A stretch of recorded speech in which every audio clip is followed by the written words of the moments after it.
Après 4 années d'éclipse dues à la guerre, un effort soutenu, des initiatives originales et parfois même audacieuses ont consacré le retour de l'industrie aéronautique française à un rôle de tout premier plan.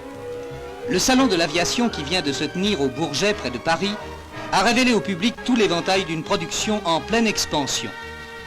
Dans la catégorie des avions légers, plus de 10 constructeurs présentaient leurs modèles de 2 à 4 places.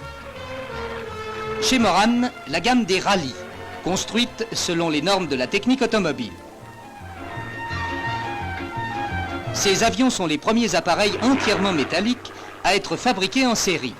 Exportés dans 38 pays, ils sont munis de dispositifs hypersustentateurs spéciaux qui leur donnent une très grande sécurité. Plus luxueux, le Marquis avion de l'homme d'affaires moderne peut transporter 6 passagers sur 2000 km à 450 km/h. Conçu pour les grandes sociétés ou les liaisons rapides intérieures, le Mystère 20 avec ses 2 réacteurs peut transporter 8 à 10 personnes par tous les temps à près de 900 km/h. De larges perspectives sur les marchés extérieurs s'ouvrent devant cet avion qui détient les performances les plus élevées de sa catégorie. Avion de liaison également, le Potez 840 peut assurer un trafic à rotation rapide sur étapes courtes ou moyennes. Très sûr, capable de voler seulement avec 2 turbopropulseurs sur 4, il peut transporter 16 à 24 passagers à 500 km/h sur 2000 km.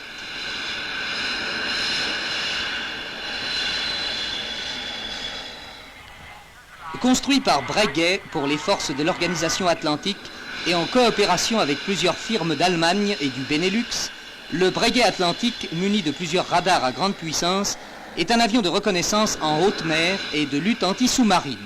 Son rayon d'action est de 9000 km.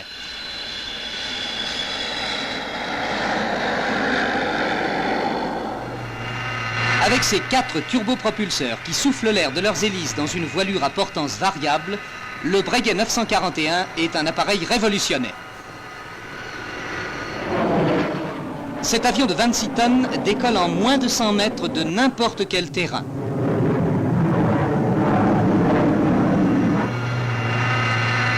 Pouvant voler à 450 km/h, défiant les lois de la pesanteur grâce à sa portance exceptionnelle, il peut faire tomber subitement sa vitesse à l'allure incroyable de 90 km/h et atterrir pratiquement sur place.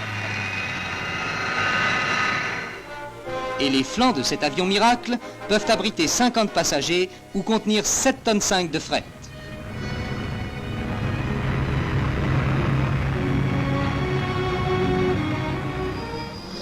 Détenteurs de plusieurs records du monde de hauteur, les hélicoptères de Sud Aviation démontrent dans un ballet aérien les qualités qui leur ont permis d'être exportés ou construits sous licence dans 28 pays.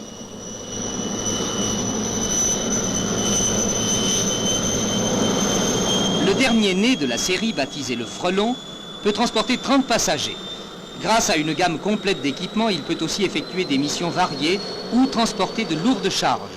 En juillet 1963, il battait à 330 km/h le record du monde de vitesse.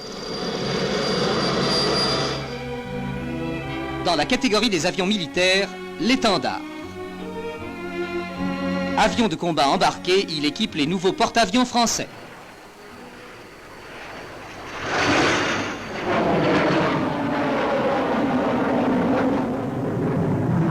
Cet appareil est caractérisé par sa très grande autonomie de vol et par la puissance de son armement.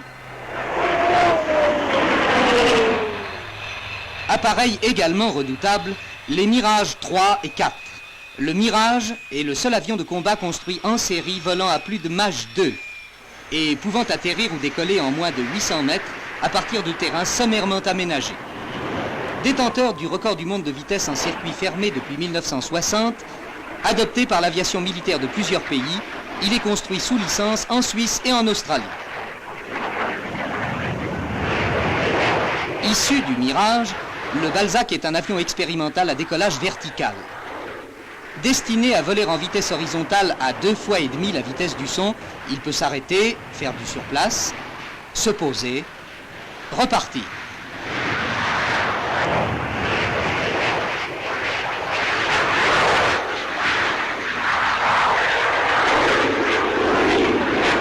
Il est équipé d'un réacteur de propulsion et ses 8 réacteurs de sustentation lui assurent une très grande sécurité de manœuvre. Ses essais étant arrivés au stade terminal, il a de fortes chances d'être le premier appareil de combat supersonique à décollage vertical à être construit en série.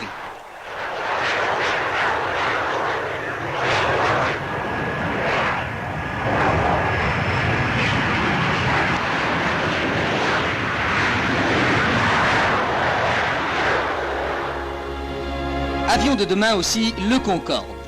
Équipé de 4 réacteurs anglais Bristol Olympus permettant une vitesse de 2400 km/h, le Concorde, construit à la fois en France et en Angleterre, sera sans doute en 1968 le premier appareil en service pouvant transporter 100 passagers de Paris à New York en 3 heures.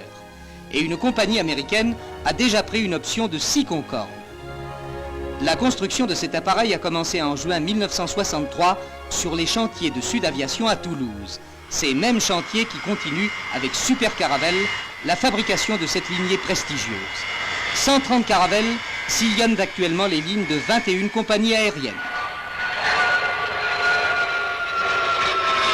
Cet avion rapide, silencieux et confortable, dont les caractéristiques révolutionnaires sont maintenant copiées et imitées par les constructeurs du monde entier, reste le roi incontesté des moyens courriers. Ainsi, dans chaque spécialité, les performances des appareils produits placent ceux-ci au premier rang des réalisations de classe internationale et expliquent la place qu'occupe maintenant la France dans la compétition mondiale où elle mène à bien des programmes complexes et de grande envergure.